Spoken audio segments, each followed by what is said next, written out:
નમસ્કાર વિદ્યાર્થી મિત્રો, તો ધોરણ 11 સાયન્સ ભૌતિક વિજ્ઞાનમાં આપણે અત્યારે ચેપ્ટર નંબર 2 ચાલી રહ્યું છે અને જે ચેપ્ટર છે આપણું એકમ અને માપન. તો આ એકમ અને ચેપ્ટર જે ચાલી રહ્યું છે એના આગળના વિડિયો લેક્ચરમાં આપણે પારિમાણિક વિશ્લેષણના ઉપયોગો વિશેની વાત કરી ગયા હતા. એમાં આપણે મુખ્યત્વે બે ઉપયોગ જોયા છે અને એક ઉપયોગ આપણે હજુ બાકી છે. તો આજે આપણે બે ઉપયોગ જોઈ ગયા હતા. એમાં જે બીજો ઉપયોગ હતો, તો બીજો ઉપયોગ શું કહેવા માંગતો હતો કે કોઈ પણ ભૌતિક રાશિ હોય છે, ભૌતિક રાશિનું સમીકરણ જે હોય છે એ આપણે યથાર્થ છે કે નહીં ચકાસવાનું હોય છે. કે તમને કોઈ સમીકરણ આપેલું છે, એ સમીકરણ પારિમાણિક દ્રષ્ટિએ સાચું છે કે ખોટું, એ આપણે શું કરવાનું હોય છે, ચેક કરવાનું હોય છે. અને આપણે એક ઉદાહરણ એમાં પણ લીધું હતું અને એ ઉદાહરણ દ્વારા પણ આપણે સમજ્યા હતા કે આ સમીકરણ છે આપણે કેવી રીતે ચેક કરી શકીએ છીએ. હવે આ જ સમીકરણના રિલેટેડ તમારી ટેક્સ્ટ બુકમાં બે ઉદાહરણ આપેલા છે, જે છે ઉદાહરણ 2.15 અને ઉદાહરણ 2.16. તો આ બંને ઉદાહરણ વિશેની આપણે વાત કરીશું. તો સૌથી પહેલા આપણે લઈએ ઉદાહરણ 2.15.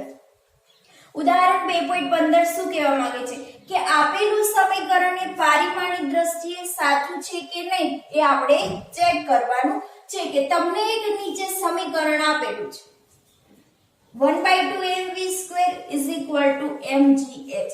તો જે સમીકરણ આપણને આપેલું છે એ સમીકરણ પહેલા લખી દો. 1/2mv² = mgh. હવે આ સમીકરણ જે આપેલું છે એ સમીકરણ સાચું છે કે ખોટું એ આપણે ચેક કરવાનું છે. હવે જો અહીંયા તમને કીધું છે કે જ્યાં m આપેલો છે એ શું છે, પદાર્થનું દળ. v છે એ શું છે, વેગ. હવે m છે એ પદાર્થનું દળ છે, g છે એ શું છે, ગુરુત્વ પ્રવેગ, અને h આપેલી છે એ શું છે, ઊંચાઈ.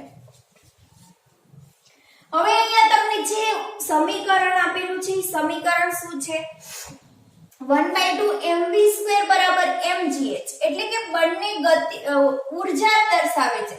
ગતિ ઊર્જા બરાબર તમને શું આપેલું છે, સ્થિતિ ઊર્જા આપેલી છે. કે એક સૂત્ર છે એ ગતિ ઊર્જાનું છે અને એક સૂત્ર છે સ્થિતિ ઊર્જાનું છે. તો ગતિ ઊર્જા બરાબર સ્થિતિ ઊર્જા આપેલી છે. હવે અહીંયા જો કે કોઈ પણ ઊર્જા આપેલી હોય, ગતિ ઊર્જા હોય કે સ્થિતિ ઊર્જા હોય કે યાંત્રિક ઊર્જા હોય, કોઈ પણ ઊર્જા તમને આપેલી હોય એ ઊર્જાનો એકમ હંમેશા કેવો હોય, સમાન જ હોય. અને એકમ સમાન હોવાથી આપણને પારિમાણિક સૂત્ર પણ કેવું મળે, સમાન જ મળવાનું છે. બરાબર. તો આપણે આ જોઈને કહી શકીએ કે અહીંયા આપણને એકમ સમાન મળતા હોવાથી પારિમાણિક સૂત્ર પણ બંનેના કેવા થશે, સમાન થશે. પરંતુ આપણે પારિમાણિક સૂત્ર લઈને પણ આપણે ચેક કરી લઈએ. તો અહીંયા તમને જે પણ ભૌતિક રાશિઓ આપેલી છે, ભૌતિક રાશિના સૌથી પહેલા આપણે પારિમાણિક સૂત્ર લખી દઈએ. તો સૌથી પહેલા તમને આપેલું છે 1/2. 1/2 શું છે, અચળાંક છે, માટે એનું પારિમાણિક સૂત્ર ના હોય. એના પછી તમને આપેલું છે m. m શું છે, દળ છે, તો એનું તમને શું થશે, પારિમાણિક સૂત્ર (m1). એના પછી આપેલું છે વેગ v. તો v નું શું છે, પારિમાણિક સૂત્ર L1t-1. એના પછી આપેલું છે m તો લઈ લીધું. g ગુરુત્વ પ્રવેગ. અહીંયા જો ગુરુત્વ પ્રવેગ આપેલો છે. હવે તમને અહીંયા પ્રશ્ન થાય ગુરુત્વ પ્રવેગ એટલે શું? તો ગુરુત્વ પ્રવેગ છે એક પ્રકારનો શું છે, પ્રવેગ જ છે. અને ગુરુત્વ પ્રવેગનો તમારે ચેપ્ટર 8 માં અભ્યાસ કરવાનો થશે. અત્યારે જો અહીંયા g આપેલો છે એ શું છે, ગુરુત્વ પ્રવેગ, એક પ્રકારનો પ્રવેગ જ છે. તો પ્રવેગનું આપણે પારિમાણિક સૂત્ર જાણીએ છીએ. બરાબર. તો ગુરુત્વ પ્રવેગ g નું પારિમાણિક સૂત્ર L1t-2. અને પછી આપેલી છે h, ઊંચાઈ. તો h નું ઊંચાઈ હંમેશા અંતરમાં માપીએ, લંબાઈમાં માપીએ, એટલે થઈ જશે L1. હવે આપણને જે સમીકરણ આપેલું છે એ સમીકરણમાં આપણને જે પણ ભૌતિક રાશિઓ આપેલી છે એ દરેક ભૌતિક રાશિના આપણે પારિમાણિક સૂત્ર મેળવી લીધા છે. હવે પારિમાણિક સૂત્ર મળી ગયા છે, તો હવે આપણે શું કરશું, ઇક્વેશનમાં મૂકી દઈએ. તો અહીંયા લખી દઈએ ડાબી બાજુના પરિમાણ બરાબર જમણી બાજુના પરિમાણ. આપણે પારિમાણિક દ્રષ્ટિએ ચેક કરવાનું છે, માટે ડાબી બાજુના પરિમાણ અને જમણી બાજુના પરિમાણ સમાન થાય છે કે નહીં જોઈએ.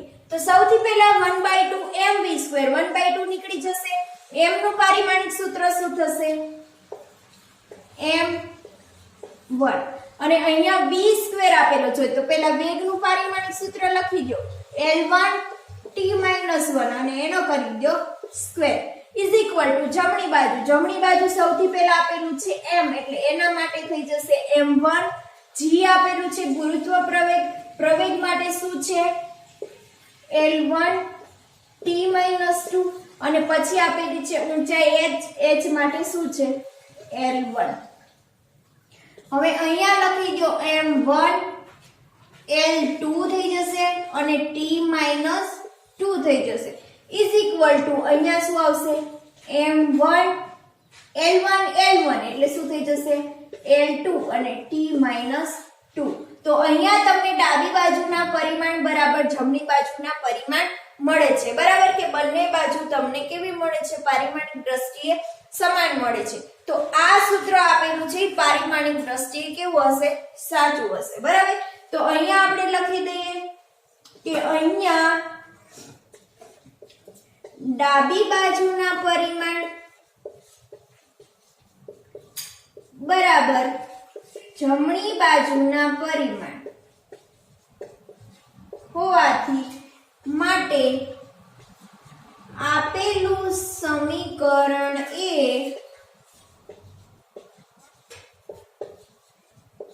પારિમાણિક દ્રષ્ટિએ સાચું છે.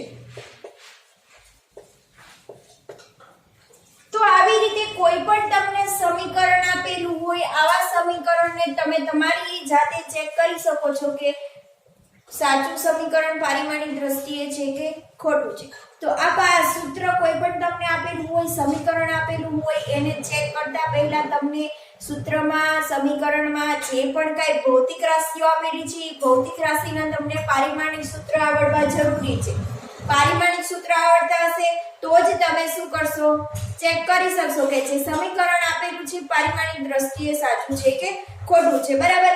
તો આપણે જે મહત્વની ભૌતિક રાશિઓ છે, જે આપણે મૂળભૂત ભૌતિક રાશિઓ છે 7, એના સિવાય આપણે ઝડપ છે, વેગ છે, પ્રવેગ છે, બળ છે, કાર્ય છે, તો આવી જે મેન ભૌતિક રાશિઓ છે એના પારિમાણિક સૂત્ર આપણને આવડવા જરૂરી છે, બરાબર. જો તમને એ પારિમાણિક સૂત્ર આવડતા હશે તો કોઈ પણ સમીકરણ આપેલું હશે આસાનીથી તમે સોલ્વ કરી શકશો. તો આ હતું ઉદાહરણ 2.15. હવે આપણે વાત કરીએ ઉદાહરણ 2.16. ની, બરાબર. તો ઉદાહરણ 2.16 શું કહેવા માંગે છે તે આપણે જોઈએ. તો 2.16 માં શું કીધું છે કે ઊર્જાનો SI એકમ શું આપેલું છે? ઊર્જાનો SI એકમ આપેલું છે તમને જૂલ. તો અહીંયા આપણને જે આપેલું છે એ આપણે લખતા જઈએ. તો ઊર્જાનો SI એકમ, તો ઊર્જાનો SI એકમ શું થાય છે? જૂલ. અને જૂલ બરાબર તમને શું કીધું છે? કિલોગ્રામ મીટર સ્ક્વેર પ્રતિ સેકન્ડ સ્ક્વેર. કે જૂલ જે એકમ છે એ SI એકમ છે અને આ જૂલને આપણે મૂળભૂત એકમોમાં દર્શાવેલો છે કે જૂલ બરાબર શું થાય? કિલોગ્રામ મીટર સ્ક્વેર પર સેકન્ડ સ્ક્વેર. અને તે જ રીતે વેગ v માટે શું આપેલું છે? તમને એકમ આપેલો છે મીટર પ્રતિ સેકન્ડ. તો અહીંયા લખી દઈએ વેગનો એકમ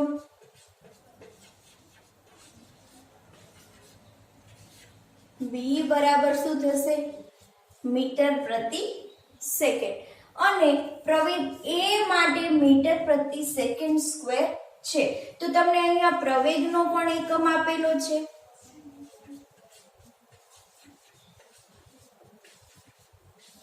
a બરાબર છે મીટર પ્રતિ સેકન્ડ સ્ક્વેર.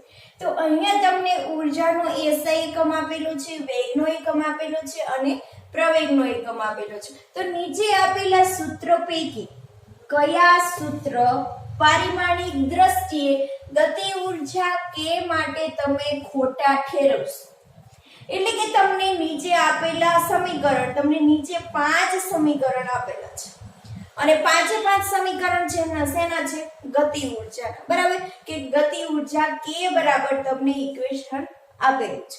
હવે આ જે 5 સમીકરણ આપેલા છે એ 5 સમીકરણને આપણે શું કરવાનું છે કે પારિમાણિક દ્રષ્ટિએ કયું સમીકરણ સાચું છે અને કયું સમીકરણ ખોટું છે તે આપણે મેળવવાનું છે. બરાબર. તો આપણે જ્યારે ઉપયોગો જોયા હતા કે પારિમાણિક વિશ્લેષણના ઉપયોગો, એમાં આપણે બીજો ઉપયોગ જોયો હતો કે કોઈ પણ ભૌતિક રાશિના સમીકરણની યથાર્થતા ચકાસવી કે સમીકરણ પારિમાણિક દ્રષ્ટિએ સાચું છે કે નહીં. તો આ સમીકરણ પારિમાણિક દ્રષ્ટિએ ગતિ ઉર્જા કે માટે કયું સાચું છે અને કયું ખોટું છે તે આપણે શું કરવાનું છે? મેળવવાનું છે. તો 5 સમીકરણ અહીંયા તમને આપેલા છે. હવે 5 સમીકરણમાં શું કરવું પડશે? આપણે ડાબી બાજુ અને જમણી બાજુ સરખાવવી પડશે અને જે સમીકરણમાં આપણને ડાબી બાજુ અને જમણી બાજુ બંને સમાન મળે એ સમીકરણ પારિમાણિક દ્રષ્ટિએ સાચું હશે. અને બંને જો સમાન ના મળે, ડાબી બાજુ અને જમણી બાજુ, તો એ સમીકરણ શું હશે? પારિમાણિક દ્રષ્ટિએ ખોટું હશે. બરાબર. તો સ્ટેપ બાય સ્ટેપ આપણે એક સમીકરણ લેતા જઈએ અને એનું આપણે સોલ્યુશન મેળવતા જઈએ. તો સૌથી પહેલા જુઓ, સૌથી પહેલા તમને અહીંયા ઉર્જાનો એકમ આપેલો છે, વેગનો એકમ આપેલો છે અને પ્રવેગનો એકમ આપેલો છે. તો ત્રણે ત્રણ માટે આપણે પારિમાણિક સૂત્ર લખી દઈએ. બરાબર.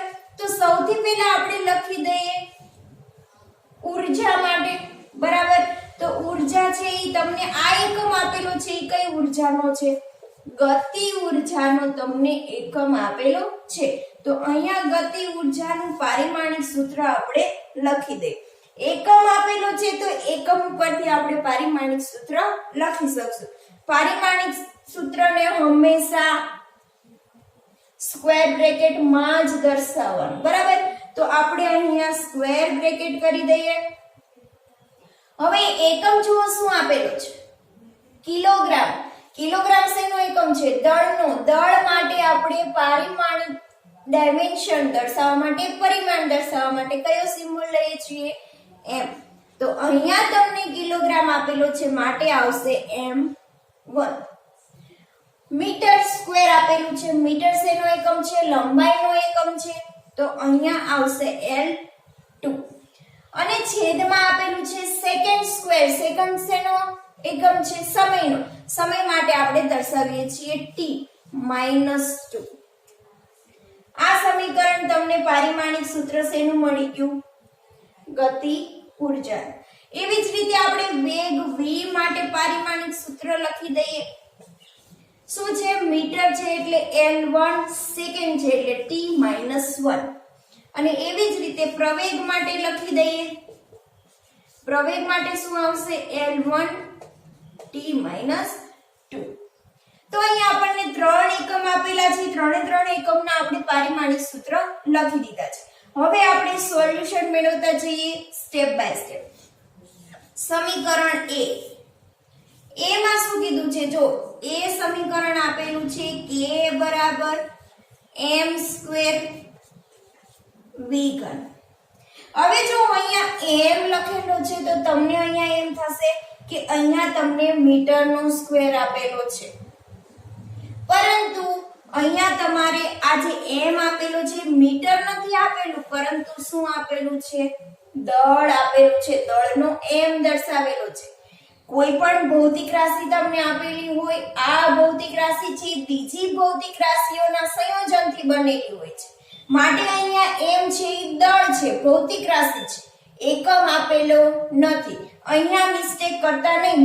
m સ્મોલ m સમજીને તમે મીટર સમજી દેતા નહીં. આજે m આપેલો છે એ દળ આપેલો છે. યાદ રાખજો, કોઈ પણ ભૌતિક રાશિ છે બીજી ભૌતિક રાશિઓના સંયોજનથી બનેલી હોય, અને આ v છે એ શું આપેલું છે? વેગ છે. બરાબર. હવે તમારે શું કરવાનું છે? પારિમાણિક દ્રષ્ટિએ સમીકરણ સાચું છે કે નહીં તે આપણે ચેક કરવાનું છે. તો લખી દો ડાબી બાજુના પરિમાણ બરાબર જમણી બાજુના પરિમાણ. હવે ડાબી બાજુનું પરિમાણ એટલે ડાબી બાજુ શું આપેલી છે? ગતિ ઊર્જા. ગતિ ઊર્જાનું પરિમાણિક સૂત્ર m1 L2 T - 2 બરાબર. જમણી બાજુ શું આપેલું છે? m નો સ્ક્વેર આપેલો છે. અહીંયા m છે એ દળ છે તો m માટે શું આવશે? m1 અને એનો આપણે કરી દેશું સ્ક્વેર.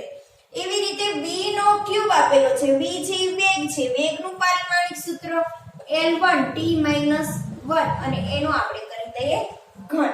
બરાબર. તો આ શું થઈ જશે? m1 L2 T - 2 બરાબર. અહીંયા થઈ જશે m1 નો 1 નો સ્ક્વેર છે એટલે અહીંયા થઈ જશે m2 અને L3 અને T - 3. જો અહીંયા ડાબી બાજુ અને જમણી બાજુ બંને તમને સમાન મળે છે?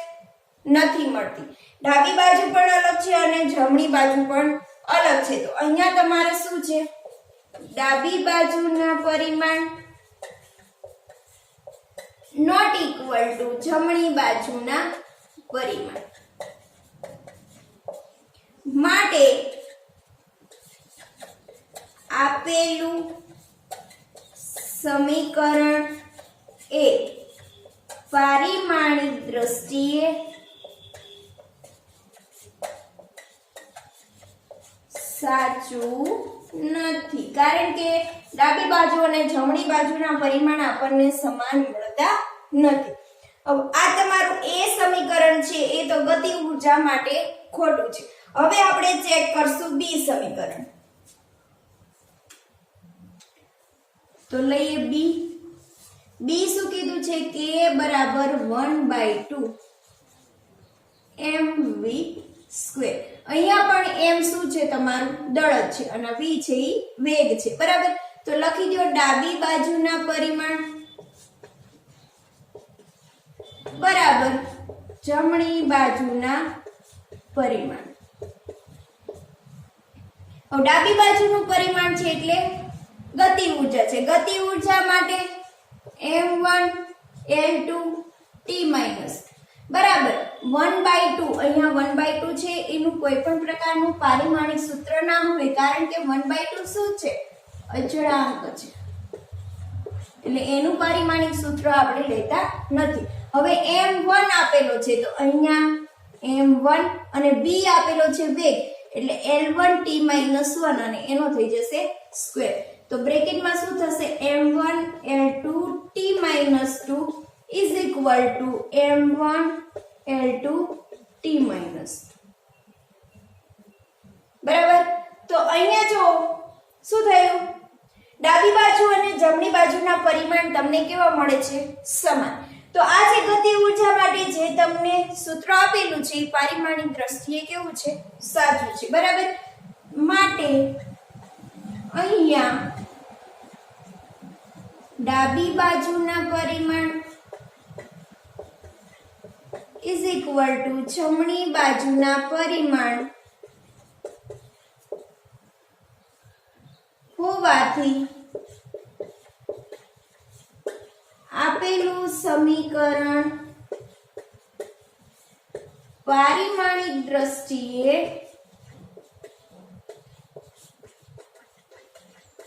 સાચું છે. હવે વાત કરીએ સી ની. સી માં શું આપેલું છે? કે બરાબર ma. તો લખી દો ડાબી બાજુના પરિમાણ બરાબર જમણી બાજુના પરિમાણ. ડાબી બાજુ શું આપેલું છે? ગતિ ઊર્જા m1 L2 T - 2 બરાબર m શું છે? દળ m1 અને a શું છે? પ્રવેગ છે. પ્રવેગ માટે L1 T - 2. તો અહીંયા શું મળે છે? m1 L2 T - 2 બરાબર m1 L1 T - જો અહીંયા ડાબી બાજુ અને જમણી બાજુ બંને સમાન મળતી નથી. તો અહીંયા ડાબી બાજુના પરિમાણ અને જમણી બાજુના પરિમાણ સમાન નથી. માટે લખી દો અહીંયા ડાબી બાજુના પરિમાણ નોટ ઇક્વલ ટુ જમણી બાજુના પરિમાણ હોવાથી આપેલું સમીકરણ પારિમાણિક દ્રષ્ટિએ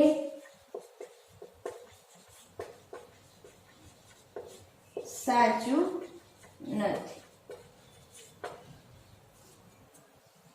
હવે વાત કરીએ ડી ની.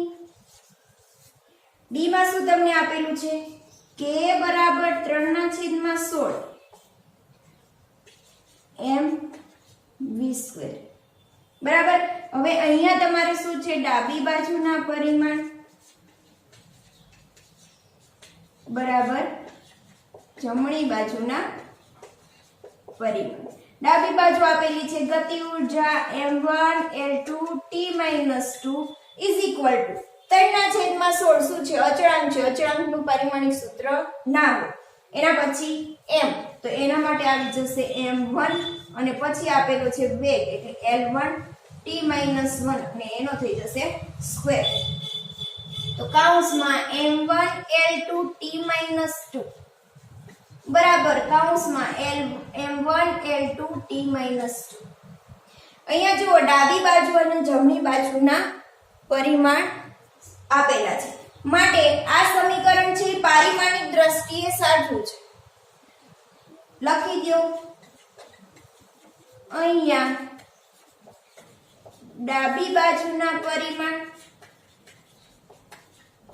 બરાબર જમણી બાજુના પરિમાણ હોવાથી આપેલું સમીકરણ પારિમાણિક દ્રષ્ટિએ સાચું છે. હવે જો ગતિ ઊર્જાની વ્યાખ્યા શું કહે છે તો ગતિ ઊર્જાની વ્યાખ્યા અનુસાર તમને ઇક્વેશન મળે છે k બરાબર 1/2 mv². અહીંયા તમને અચળાંક મળે છે પરંતુ 1/2 મળે છે અને વ્યાખ્યા અનુસાર અહીંયા તમને 3/16 આપેલા છે. તો વ્યાખ્યા અનુસાર અહીંયા તમારે અચળાંક શું આવવો પડે 1/2. અહીંયા 3/16 આવે નહીં. તો પારિમાણિક દ્રષ્ટિએ આપેલું સમીકરણ એ સાચું છે પરંતુ વ્યાખ્યા અનુસાર કેવું પડશે ખોટું. બરાબર. તો ડાબી બાજુ અને જમણી બાજુના પરિમાણ સમાન હોવાથી આપેલું સમીકરણ એ પારિમાણિક દ્રષ્ટિએ સાચું છે પરંતુ ગતિ ઊર્જાની વ્યાખ્યા અનુસાર સમીકરણ ખોટું છે. મેં તમને આગળ જ્યારે થિયરી ભણાવી ત્યારે જ મેં તમને કીધું હતું કે આપણે પારિમાણિક દ્રષ્ટિએ તો સમીકરણને સાચું મેળવી લઈએ છીએ પરંતુ બીજી ઘણી રીતે પણ આપણે સૂત્ર દ્વારા કે વ્યાખ્યા દ્વારા આપણે સમીકરણ સાચું છે કે નહીં આપણે ચેક કરવાનું હોય છે. બરાબર. તો આ જે ડી સમીકરણ આપેલું છે પારિમાણિક દ્રષ્ટિએ તો સાચું છે પરંતુ વ્યાખ્યા અનુસાર કેવું પડશે ખોટું પડશે. હવે આપણે ઈ ચેક કરી લઈએ. તો ઈ માં શું કીધું છે k બરાબર 1/2 mv² વત્તા ma. હવે k નું ઇક્વેશન શું છે m1 l2 t-2 બરાબર 1/2 mv² એનું પારિમાણિક સૂત્ર શું મળે છે m1 l2 t-2 અને વત્તા ma માટે શું મળે છે m1 l1 t-2. બરાબર. હવે જો આ સમીકરણમાં તમારે એક પદ છે એનું પારિમાણિક સૂત્ર તો તમને સમાન મળે છે. ડાબી બાજુ અને જમણી બાજુ સમાન થાય છે પરંતુ બીજું પદ છે એમાં શું થાય છે તમને પારિમાણિક સૂત્ર સમાન મળતું નથી. તો આપણે વિશ્લેષણના પારિમાણિક વિશ્લેષણના ઉપયોગો જોઈએ. એમાં બીજો ઉપયોગ શું કહે છે કે ડાબી બાજુનું પરિમાણ અને જમણી બાજુના દરેક પદના પરિમાણ કેવા થવા જોઈએ સમાન. પરંતુ અહીંયા આપણને આ એક સમીકરણ આ એક પરિમાણ છે એ પદનું તમને કેવું મળે છે ખોટું મળે છે. માટે આ સમીકરણમાં ડાબી બાજુ બરાબર જમણી બાજુ છે એ સમાન થતી નથી અને આ સમીકરણ છે એ કેવું પડે છે? ખોટું. તો અહીંયા લખી દો માટે અહીંયા ડાબી બાજુના પરિમાણ નોટ ઇક્વલ ટુ જમણી બાજુના પરિમાણ હોવાથી આપેલું સમીકરણ પારિમાણિક દ્રષ્ટિએ ખોટું છે. તો અહીંયા તમને ઉદાહરણ 2.16 આપેલા હતા, એમાં 5 ઇક્વેશન આપેલા હતા A B C D અને E. તો એમાં આપણે ગતિ ઊર્જાના જ 5 ઇક્વેશન છે અને આ 5 ઇક્વેશનમાંથી કયું તમારે ખોટા પડે છે અને કયું સાચું પડે છે એ આપણે ચેક કરવાનું હતું.